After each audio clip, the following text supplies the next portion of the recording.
पनि टोटली सफा गरिदिनु पर्ने छ। Hey guys, good morning, welcome to my vlog. र आज भने फेरि पनि तपाईँहरूलाई सुँगुरको फार्मबाट नै मैले स्टार्ट गरिरहेको छु। फार्म त नभन्नु होला है, सानो सानो खोरे छ, यहाँ 4-5 कोठा छ। र आज चाहिँ मैले फेरि पनि यसको साफसुग्घर नगरेको चाहिँ अलमोस्ट 1 विक जस्तो भइसकिसकेको थियो। टाइम नपाएर घरि यता घरि उता घरि कता कता कता है, त्यही भएर टाइमै नमिलेर। र आज हल्का टाइम मिलेको छ है, भर्खर चारो काट्नु गएर आएर चारो काटी लिएर आएर अब चाहिँ यिनीहरूलाई यसको चाहिँ म साफसुग्घर गर्नुपर्ने हुन्छ। यिनीहरूले यस्तो मतलब एकदम घिनलाग्दो गति देखाइरहेको छ है, यस्तो घिनलाग्दो गरिरहेको छ है, मैला मैला छ। यिनीहरू पनि टोटली सफा गरिदिनु पर्ने छ पानी लगाएर है। यहाँनिर टट्टीहरू थिएन, यसको टट्टीहरू। यसले चाहिँ यसको चाहिँ के राम्रो बानी छ भन्दाखेरि चाहिँ यसले चाहिँ यहाँ सुत्छ, यसले यहाँ पिसाब गर्छ, त्यहाँदेखि हग्नु चाहिँ यहाँ आउँछ, दैलोको छेउमा चाहिँ हग्नु आउँछ। यो चाहिँ एकदम दामी छ यसको। त्यही हो गाई चाहिँ अब साफसुग्घर गर्नुपर्ने हुन्छ। 1 विक भइसकिसकेको थियो साफसुग्घर नगरेको पनि। र यसको बच्चा चाहिँ सबैभन्दा अलमोस्ट 4-5-6वटा 7-8वटा जस्तो चाहिँ बिक्री भइसकिसक्यो हो। अब रहेको छ 2टा रहेको छ, 4टा रहेको छ। त्यो दाजु एउटा दिबिन लगाएर लान्छ, एउटा माथि मजाबाट आउँछ, र एउटा दाजु लान्छ, एउटा मात्रै यहाँनिर बस्छ। त्यसलाई पनि म यतापट्टि सिफ्ट गरिहाल्नु पर्ने अवस्था भइसकिसकेको छ, किनभने माउलाई जति छिटो माउजीको छुट्यायो त्यति छिटो माउले चाहिँ है बिर खोज्छ नि त। त्यही भएर है मैले चाहिँ अब जतिसक्दो ट्राई छिटै गर्ने भनेर चाहिँ सोचिरहेको छु। र भन्नुपर्दाखेरि आजको दिन चाहिँ कस्तो भइदिइरहेको छ भने चाहिँ यस्तो मजाको दिन भइदिइरहेको छ, मजाले यस्तो दामी दिन भइदिइरहेको छ। त्यही त मैले चाहिँ अन्त हेर्नु नि है, माइक चाहिँ यहाँ मैले उयो गरेको, मेरो चाहिँ यहाँनिर माइक युज नगरेको धेरै भएको छ नि त। त्यही भएर आज माइक युज गरौँ है भनेको त के भएछ भन्दा मेरो त यो चार्जरको यो फोनको चार्जरको उयो नै प्रब्लम भइरहेको छ हो। पहिला जस्तो भइरहेको छ, फेरि चार्ज कुनै के डेडिकेटेड के भन्ने अप्सनहरू आइरहेको छ। त्यसलाई चाहिँ मैले चाहिँ पावर ब्याङ्कले चार्ज गर्दै चलाउँदैछु। पानी पस्यो भने त्यस्तो हुन्छ भन्छ, पानी त पसेको त छैन मेरो फोनमा त है। त्यही भएर अब के भन्नु, यस्तो त जिन्दगी। काम छोडेको पनि अलमोस्ट 2 महिना पुगेर 1-2 दिन ज्यादा पनि भइसकिसकेको छ। त्यही हो, आमा पापाहरू सबै आफ्नो आफ्नो ड्युटी। पापा यता जङ्गल, आमा भाउजू दाजु मङ्गलबारे है। त्यही हो, काम चल्यो धमाधम। अब काम चलिरहेको छ। यहाँनिर चाहिँ मैले यस्तो बनाइदिएको छु कि यहाँ अब पानी जाने चाहिँ सबै यहाँ माथिबाट चाहिँ पानी रलपल पानीहरू झरेर चाहिँ यस्तो बग्ने जग्गा बनाइदिइरहेको छु। र यिनीहरूको हगा हेर्नु नि, यतातिर पो हग्छ त त्यो बच्चाहरू त। अब त बच्चाले हग्दैन होला हौ, अब किनभने अब त बच्चा पनि त अब 4टा छ हो, आज भोलि यहाँ त्यो उठिहाल्छ हो।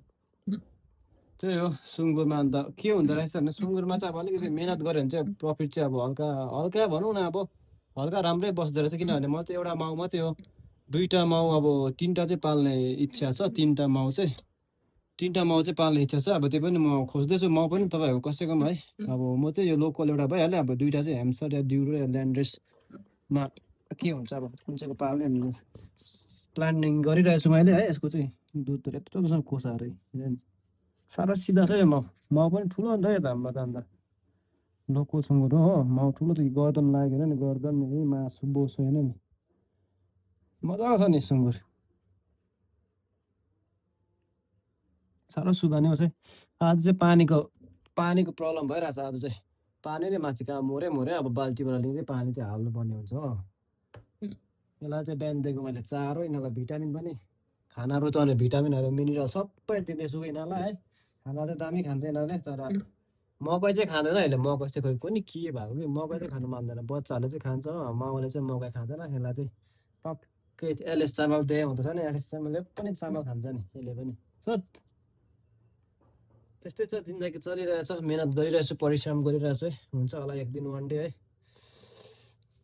यो नभनेको यो कति छ होला यो, निकै छ नि यो 60-70-80 केजी होला यो।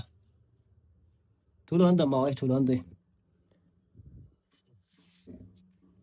यो सिङ्गल जिउको भएर मात्रै हो कि, डबल जिउको गत्तालो अन्त गत्तालो ठुलो अन्त डबल जिउको भएको भए त नि। आउँदैछ हन्तेहरू आउँदैछ। यो दाजुको हो, यो उकालो मजा कहाँ लान्छ होला यो। अन्त अर्को छ, यिनीहरूको चाहिँ नाम अब म त्यो अर्कोको चाहिँ नाम म उयो राखिदिनु पर्ने छ हौ। मेरो सबै एक्सको नामहरू राखिदिनु पर्ने छ। अब सुतिहाल्छ नि यिनीहरू चाहिँ। कराउनु बित्तिकै सुतिहाल्छ सत सुतिहाल्छ कराउनु बित्तिकै दामी छ यो यसको नाम चाहिँ म अल्फा राखिदिनु भयो अल्फा अल्फा बिटा गामा म सबै अब सुँगुरको नामहरू चाहिँ मेरो एक्सको नामहरू मात्रै राखिदिनु पऱ्यो यो मेरो अल्फा भयो यसको नाम आजदेखि अल्फा अब अब भने चाहिँ है साफसुग्घर गर्नुपर्नेतिर लागेँ म चाहिँ काम सोध्ला काम यसको यो निकालिदिनु पर्ने हुन्छ बच्चाको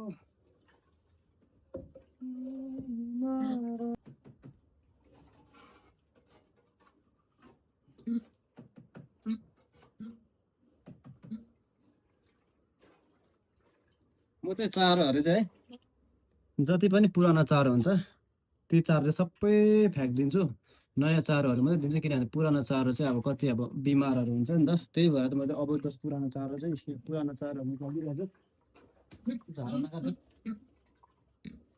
किनभने झारो खानु छ अब यसो गु सोधिदिनु भनेको गु कति के गरौँ तिमीलाई सोधी के गरौँ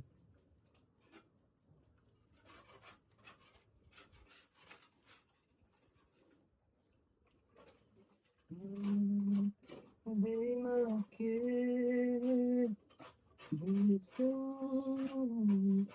तिमीलाई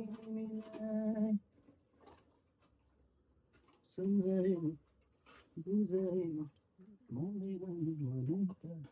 मलाई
क्या सोचेर भयो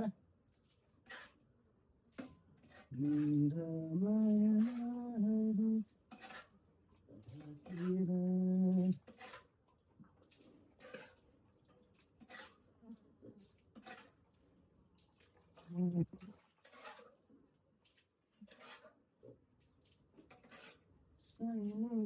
जोड्यो तिमीले भुले मैले आफ्नै दुनिया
है अब भने चाहिँ पानी आइसकेको अवस्था मैले एक बाल्टी पानी हाली सकिसकेको छु र यहाँ पाइपमा मैले पानी जोडिरहेको छु अब चाहिँ मजा लाउँछ अब चाहिँ यसलाई पनि भइदिनु पर्ने हुन्छ है त पानी चाहिँ मजाले आउँदैछ है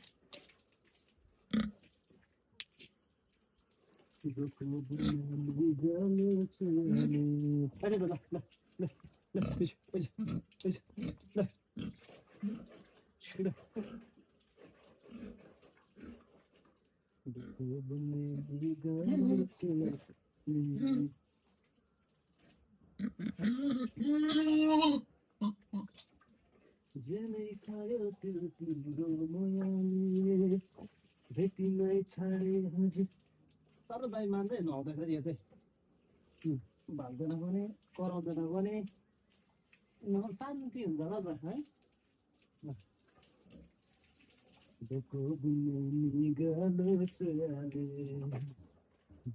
खायो त्यो तिम्रो मोयाले दुःखको बुनी गालो चुहाले खायो त्यो तिम्रो मोयाले पहिले पहिले त मजा आयो तँलाई मजा आयो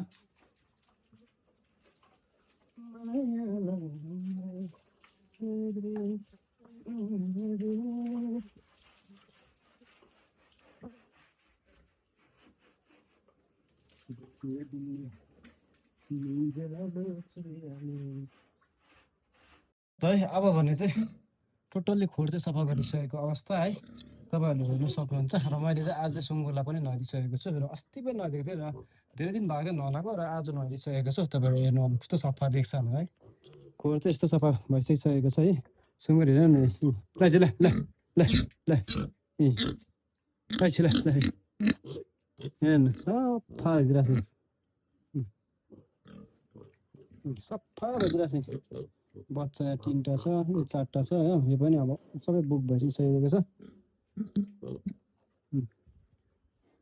अन्त यतातिर चाहिँ अब रित्तो रित्तो छ यता अब सुँगुर अब हाल्नुपर्ने हुन्छ अन्त बाहिरतिरको यस्तो छ यो मैले बच्चाको यो सबै धोएर सफा गरिसकेको छु माउको पनि यस्तै सफा गरिसकिसकेको छु र हेर्न नि घाम त भर्खर आएको थियो हरायो फेरि यो घाम आजको दिनहरू यस्तै छ है त्यो दिनहरू मजाको भइदिरहेको छ पानी चाहिँ नपरोस् भनेको आएकै पानी अन्त बाटो बिग्रेर हिलो भएर ग्यास हिलोहरू भएर बिजोक हुन्छ नि बिजोक यता त बस्ती एरियातिर त धन्न पानीहरूको चाहिँ दुःख हुँदैन र मात्रै खाने पानीहरूको चाहिँ दुःख हुँदैन र मात्रै हो नभए त हराइ सुन्छ नि हरेस यस्तो बर्खामा त त्यही हो आजको भिडियो तपाईँहरूलाई देखाइदिइहालेँ है अपडेटहरू सुँगुरको अपडेटहरू के कस्तो थियो है तपाईँहरूलाई देखाइदिइहालेँ सो त्यही हो तपाईँहरूलाई के कस्तो लाग्छ तपाईँहरू है कमेन्ट गर्नु नबिर्सिनु होला है त नयाँ हुन्छ भने सब्सक्राइब गर्नु र फलो गर्नु नबिर्सिनु होला है त ल इन्जोय गर्नु ब्लग थ्याङ्क यू